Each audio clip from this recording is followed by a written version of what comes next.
Boa noite, igreja. Nós vamos, mais uma vez, meditar na palavra do Senhor. Quero convidá-los a abrir a Sagrada Escritura, Santa Palavra do nosso Deus, em Colossenses, capítulo 3, versículo 5 ao versículo 11.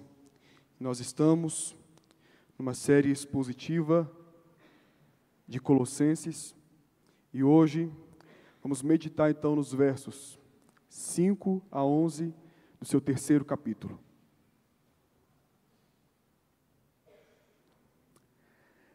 Na última mensagem dessa série, o seminarista Guilherme expôs os versículos de 1 a 4. E o versículo 4, de forma específica, dizia assim: quando Cristo, que é a nossa vida, se manifestar, então vós também sereis manifestados com Ele em glória. Quando Cristo, que é a nossa vida, se manifestar, nós, juntamente com Ele, seremos manifestados em glória. Meus irmãos, diante desse verso, diante dessa verdade, nós regozijamos, nós nos alegramos, sabe por quê? Chegará o dia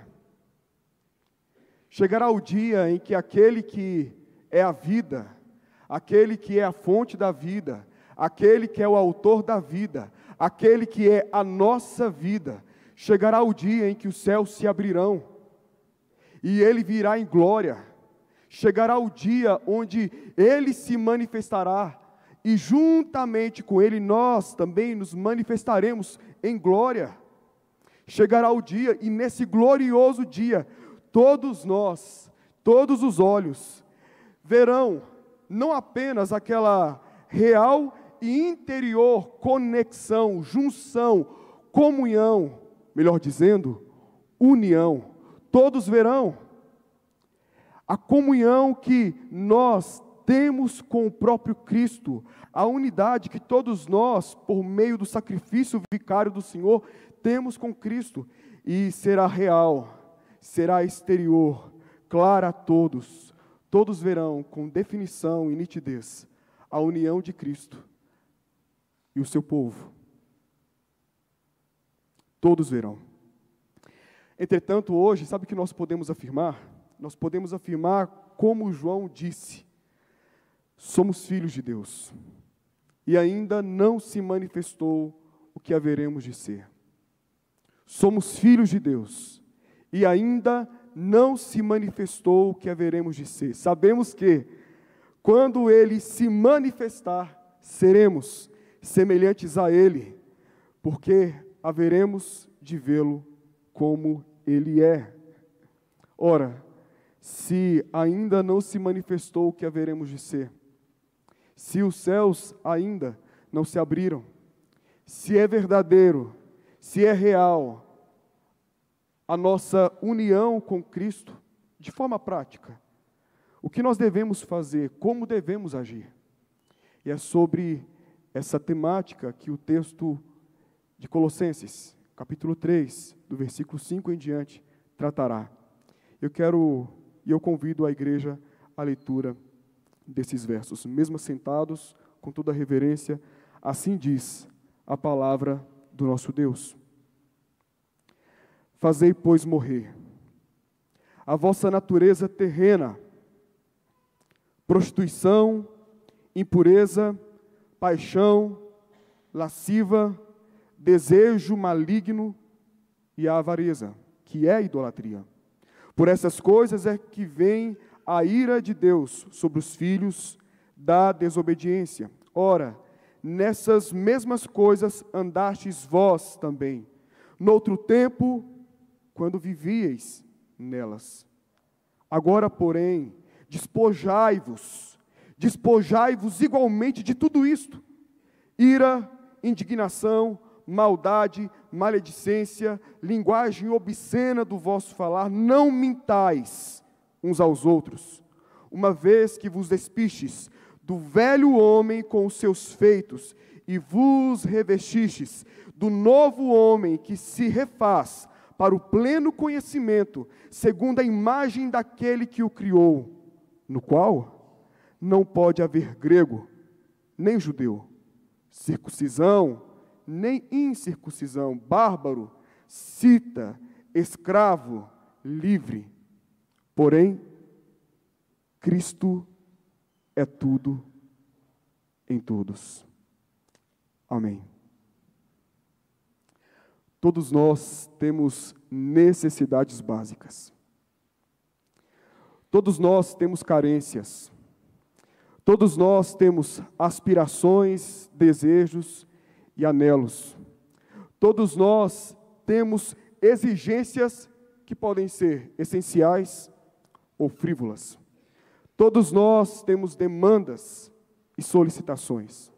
Quando pensamos nesse cristão, nesse ser, nesse ente que agora vive e está em uma união com Cristo, seria razoável pensar que ele busca, que ele empreende esforços, que a sua prioridade em termos de tempo, em termos de recursos, em termos de vida, é desenvolver e fortalecer a sua união com Cristo. Quando nós pensamos nesse ente, nesse ser que agora tem união com Cristo, é razoável pensar que ele entende que está no mundo que jaz no maligno. Ele entende que ainda não se manifestou o que haveremos de ser, que ele entende que o pecado tenazmente o assedia, que ele entende que ele peca, e que mesmo assim, ele não pode de forma alguma deitar no berço do conformismo e aceitar uma união que não seja viva, que não seja eficaz e que não seja poderosa. Não é possível viver um teatro, não é possível viver uma religiosidade que não nos leva a experienciar aquele que de fato tem oferecido para mim e para você uma unidade, uma comunhão, uma intimidade com Ele mesmo. E diante desse fato, diante dessa realidade, o apóstolo Paulo, ele lança dois grandes desafios, no qual eu resumo no seguinte tema: mortificai, vivificai, despojai, ações que são necessárias para desfrutar de uma real, íntima e verdadeira união com Cristo. Ações necessárias que são para desfrutar de uma real, íntima e verdadeira união com Cristo. Pois bem, mortificai. Esse é o primeiro desafio. Mortificai. O que podemos falar, afirmar a respeito do homem regenerado? Ele hoje tem um novo coração. Ele hoje é morada do Espírito de Deus. E é correto afirmar a respeito do homem regenerado que o domínio do pecado sobre ele foi destruído. É correto afirmar sobre o homem regenerado que as concupiscências que habitam o seu coração são mais e mais enfraquecidas e mortificadas.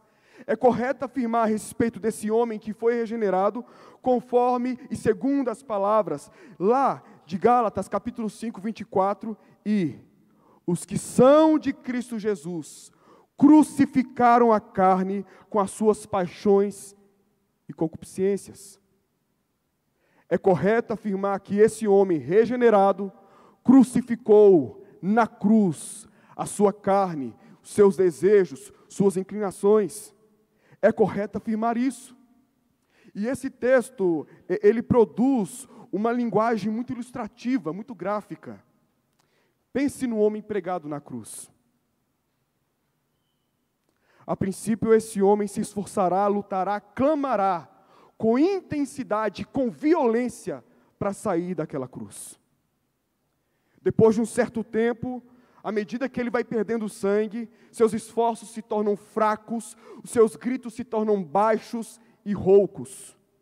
Da mesma maneira quando eu e você, nós levamos a sério o fato de mortificar o pecado, há internamente uma luta violenta.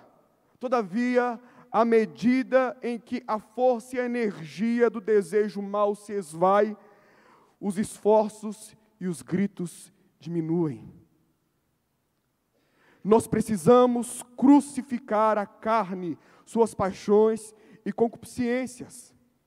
Conforme diz Paulo no texto aqui, no versículo 5, fazei, pois, morrer a vossa natureza terrena.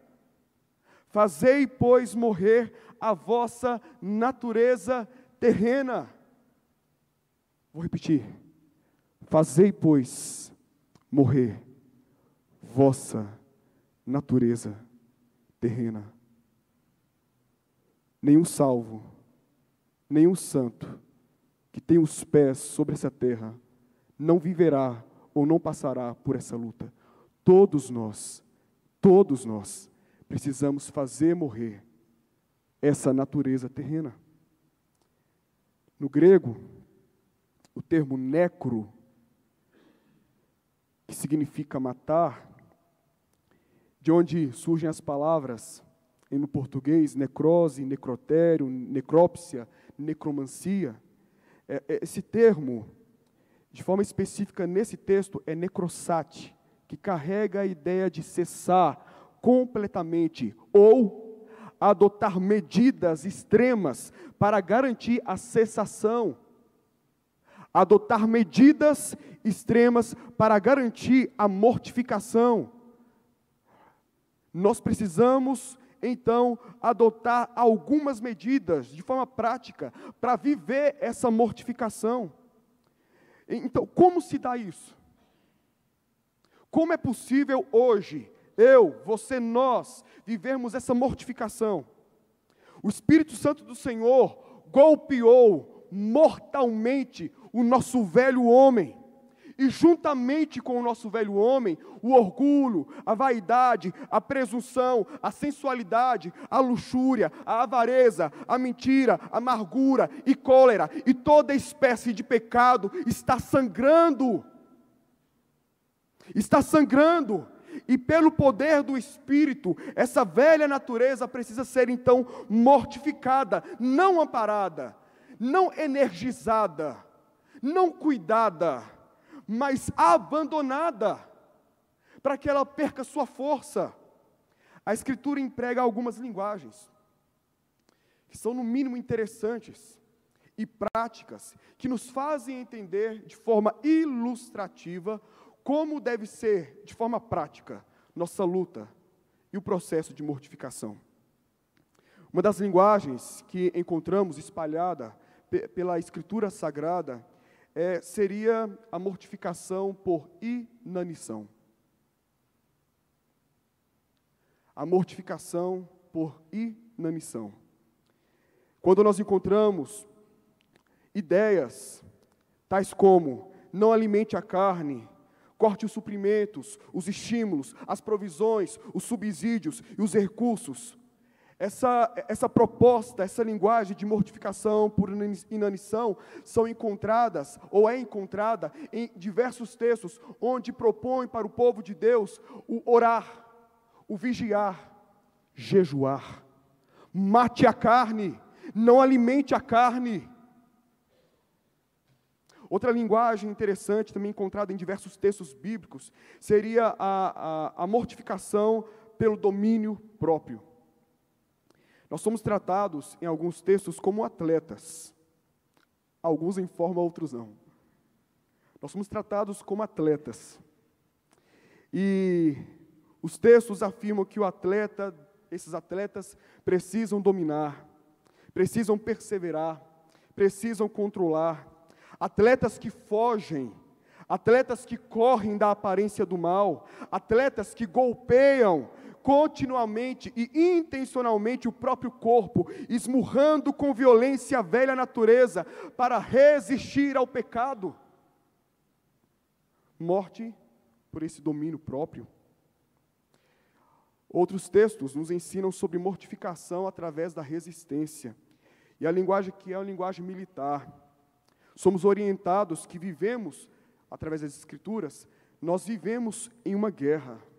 Porque o espírito milita contra a carne e a carne milita contra o espírito. E neste cenário somos exortados a resistir. E conforme nos alerta o autor de Hebreus capítulo 12, versículo 4, na vossa luta contra o pecado, repito, na vossa luta contra o pecado ainda não tendes resistido até o sangue. Não importa qual a linguagem você adota, fato é que eu e você, nós precisamos dia após dia matar o pecado, seja por inanição, seja através do domínio próprio, que é fruto do Espírito, seja por essa resistência, essa batalha, essa luta, nós precisamos mortificar a carne. O puritano John Owen, ele certa vez afirmou: mortifique o pecado. Seja essa sua obrigação diária. Cumpra enquanto viver. Não deixe de realizá-la nenhum dia. Não deixe de realizá-la nenhum santo dia. Mate continuamente o pecado, ou ele matará você continuamente. Mate continuamente o pecado, ou ele fará de você uma vítima. Lute contra o seu pecado, lute contra os seus amores, lute contra as suas inclinações, lute contra os seus desejos, mas lute. Isso é mortificação, necrossate. O velho homem foi crucificado com Cristo, e mesmo ali, moribundo, ele tem espasmos, ele tem contorções, ele deseja violentamente assumir o controle. Portanto, nós devemos mortificá-lo, subjugando, negando, controlando, privando-o da vida, do poder e da energia. Assim, pouco a pouco, ele será deteriorado, pouco a pouco, ele será danificado, enfraquecido, e poderá chegar à falência, para a glória de Deus. A ordem é clara: fazei, pois, morrer a vossa natureza. O que é a natureza? Existem expressões bíblicas que carregam uma certa equivalência e apontam para o estado de corrupção e desobediência do homem.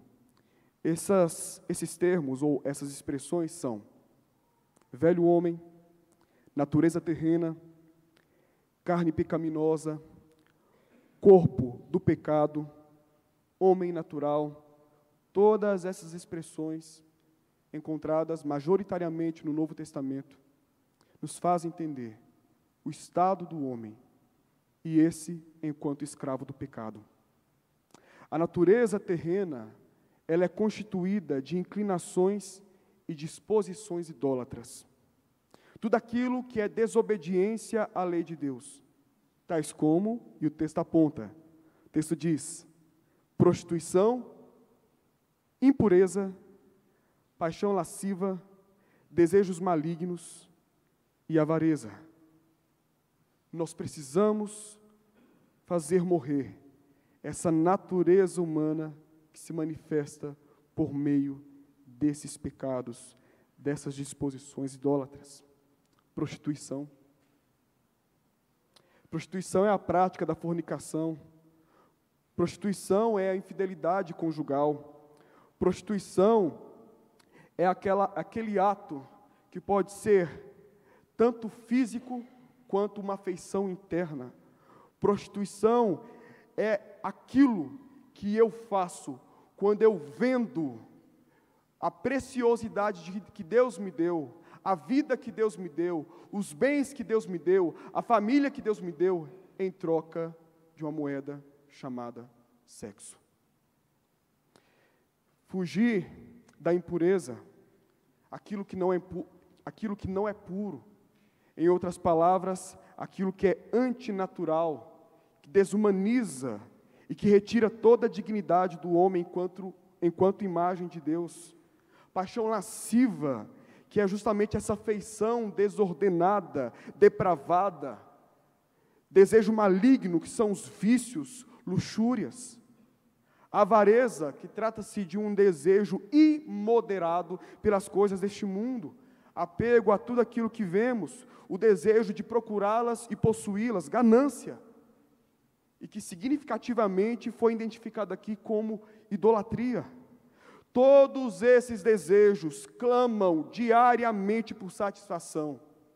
Todos esses desejos se debatem na cruz, clamando por satisfação. E nós precisamos, através do Espírito Santo, fazer morrer todos eles.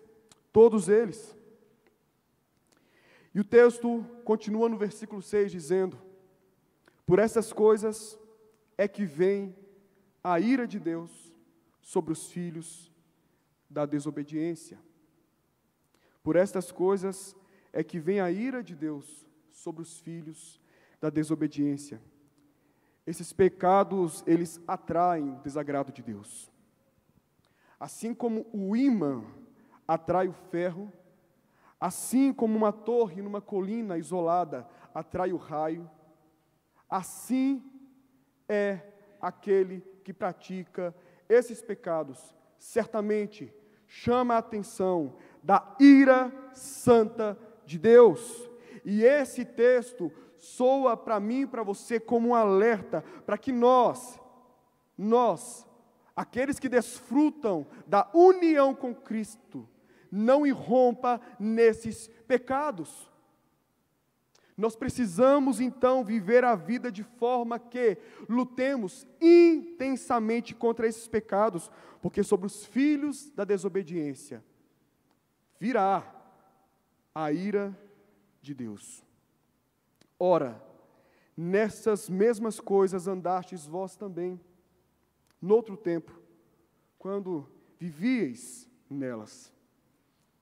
Aqui Paulo fala a respeito do passado dos colossenses.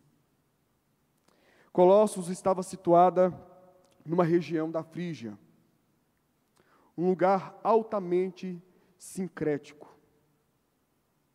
Havia mistura de cultura, religião e deuses. E um dos ritos que acontecia naquele local era o rito de adoração a Baco e os ritos de adoração a Cibele. Ambos eram consistidos de diversos tipos de lascívia, promiscuidade ao ar livre. E alguns falam a respeito da histeria, do frenesi, da loucura vivida por essas pessoas nas noites, nesses cultos idólatras. Certamente, muitos dos cristãos convertidos, transformados, renovados, que estavam ali naquela igreja em Colossenses, certamente participaram desses cultos. Certamente esses homens, muitas vezes, eram tentados a satisfazer os desejos de outrora. Por esse motivo, Paulo fala: ora, nessas mesmas coisas andastes vós também. Mas isso compete ao passado, porque hoje vocês são novas criaturas. Hoje vocês vivem conforme a palavra de Deus. Hoje vocês mortificam o pecado. A união com Cristo é melhor desfrutada quando o fiel atende ao desafio de fazer morrer a natureza terrena. Mortificai. Esse é o desafio. O segundo desafio, nós encontramos a partir do verso 8, onde a palavra do Senhor diz assim, bem no comecinho: agora, porém, despojai-vos. Agora, porém, despojai-vos. O termo despojai-vos, no grego, implica em remover algo, colocar esse algo no local onde você não tem mais acesso, do qual às vezes você nem mais encontra ou se lembra. É deixar de fazer aquilo que você está acostumado a fazer. É deixar de lado aquela antiga e velha forma de vida. Despojai-vos igualmente, concomitantemente, não esconda nenhum pecado. E quais são os pecados que nós não podemos mais esconder nos porões da alma, mas devemos abandonar? E ele fala: ira, indignação, maldade, maledicência, linguagem obscena e mentira. Deixai de lado, não abrace, não guarde nenhum pecado lá escondido. Não se convença que você precisará de algum dia. Não, abandone tudo. Uma vez, versículo 9, uma vez que vos despistes do velho homem com os seus feitos. Aqui também nós temos uma linguagem altamente ilustrativa. Pense num homem maltrapilho, um sujesmundo, fétido, alguém que tira sua roupa imunda, recebe água para se lavar, essências e aromas que geram um perfume inigualável, agora aplicado em seu ser, em seu corpo, e por fim, esse homem recebe agora uma nova veste, uma veste alvejada, limpa. Foi isso que aconteceu comigo e com você. Nós fomos revestidos de um novo homem. Vós revestistes do novo homem que se refaz para o pleno conhecimento. O novo homem é aquele que nasceu do alto, conforme João capítulo 3, versículo 3. O novo homem é aquele que nasceu do Espírito, conforme João capítulo 3, versículo 8. O novo homem é aquele que nasceu de Deus, conforme João, capítulo 1, versículo 13. Expressões que aparecem mais de 9 vezes em 1 João. O novo homem é esse que nasceu do alto, que nasceu do Espírito, que nasceu de Deus. E nós precisamos nos antenar, nos conectar a essa linguagem, entender o que não é ser novo homem. O que não é um novo nascimento? Eu trago para os irmãos aqui 8 nãos. O que não é o novo nascimento? O novo nascimento não é um melhoramento do meu caráter. O novo nascimento não é uma adição em meu ser. O novo nascimento não é alteração das minhas faculdades. O novo nascimento não é uma retificação da minha moral. O novo nascimento não é um acondicionamento social. O novo nascimento não é um adestramento ético. O novo nascimento não é um concerto religioso. O novo nascimento não é desenvolvimento pessoal.